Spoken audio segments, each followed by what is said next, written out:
बिहार को, बिहार के किसानों को, बिहार के नौजवानों को, बिहार में महिलाओं को, खास करके ये जो मछली पालक लोग हैं उनको, ये तमाम लोगों को एक विशेष रूप से रख के फोकस किया। गरीबों के मकान जो आवास बनने हैं उसको विशेष रूप से भारत सरकार ने फोकस किया है और उसका लाभ बिहार के लोगों को निश्चित रूप से इस बजट सत्र में मिलेगा, यह कहने आए हैं। अगर आप लोगों का कोई बिहार में होने वाला है क्या? सरकार अभी रहबे करेगा कि विस्तार करेंगे? सरकार तो मारामारी करके खत्म होने वाला है। नीतीश कुमार की वो हैसियत नहीं है जो भारतीय जनता पार्टी के साथ थे। नीतीश कुमार की हैसियत एक अर्दली के तरह वहाँ राष्ट्रीय जनता दल के साथ है। ये कमज़ोर हो गए हैं, जनमानस से भी किनारा कट गया है, तो उसके इशारे पर ही नीतीश कुमार कुछ कर सकते हैं। वैसे मुझे नहीं लगता है कि कोई मंत्रिमंडल का विस्तार करेंगे। मंत्रिमंडल कितना दिन रहना है कि विस्तार करेंगे? लालू जी आ रहे हैं, कुछ राजनीतिक परिदृश्य नहीं, लालू जी आ रहे हैं, लालू जी को शुभकामना, हम लोग वो स्वस्थ रहें। अब लालू जी क्या करेंगे? अब लालू जी कुछ करने के लायक हैं, बेचारे अपने स्वास्थ्य की चिंता में हैं, स्वस्थ रहें, यही हम लोगों की कामना है। और उनसे कोई परेशानी होगी तो नीतीश कुमार को परेशानी होगी, हम लोगों को क्या लेना देना।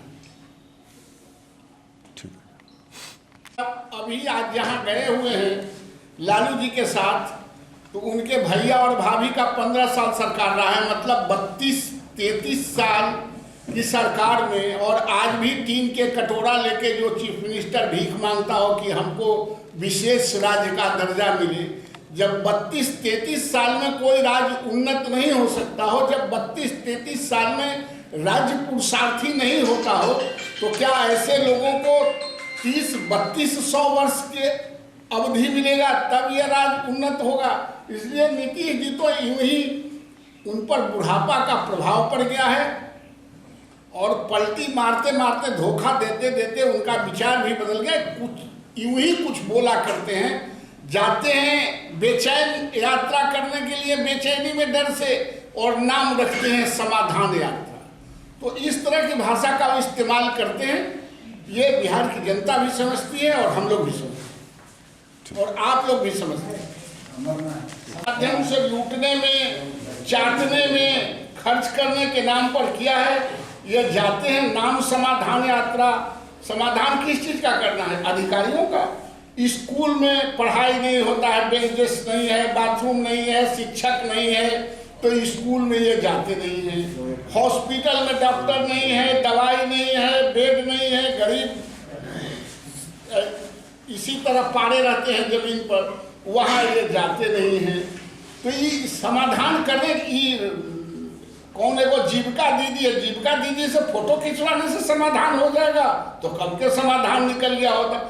जहाँ समस्या है वहाँ नीतीश कुमार जा नहीं सकते हैं, जनता में डायरेक्टली मिल नहीं सकते हैं। जहाँ जाते हैं वही खदेरा खदेरी शुरू कर देता है। इसलिए बड़ा नेटवर्किंग अधिकारियों का और पुलिसों का बना के बीच में, जैसे बिलाई घेरा जाता है, दूध पीने के लिए जाता है तो घर में, तो कुछ नहीं करता है, टुकुर टुकुर चारों तरफ आंख घुमा के देखते रहता है, उसी तरह बिलाई की तरह टुकुर टुकुर देखते रहते हैं। सुरक्षित नहीं है, उनके पार्टी के लोग भी मारे जा रहे हैं। और आप पूरे बिहार का जब परिदृश्य आप देखेंगे तो लॉ एंड ऑर्डर कंट्रोल में नहीं है।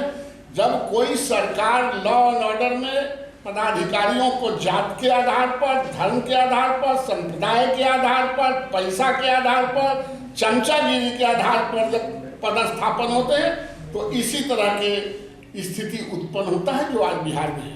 परसों एक जेडीयू नेता की भी घर में गोली मारकर हत्या कर, वही तो कह रहे हैं कि कोई सुरक्षित, नीतीश कुमार को सुरक्षित रखना, जेडीयू को सुरक्षित रखने से कोई जरूरी है? नीतीश कुमार पुलिस नेटवर्किंग में घूमते रहे, इसी का नाम समाधान है। यही बात तो भी कह रहे हैं कि पार्टी कमजोर हो रही है, लोगों का विश्वास डिग रहा है। ठीक ही कह रहे हैं, अब कमजोर हो रही नहीं, अब की पार्टी बैंडअप होने पर है। उपेंद्र कुशवाहा जी तो यह कहते थे कि हम तो बंटवारा करेंगे, तो वो बंटवारा की बात करें, बंटवारा की नीड बनावे और कहते हैं लौ कुश भाई भाई। तो दुनिया में ऐसा कोई भाई है जो बटा नहीं हो?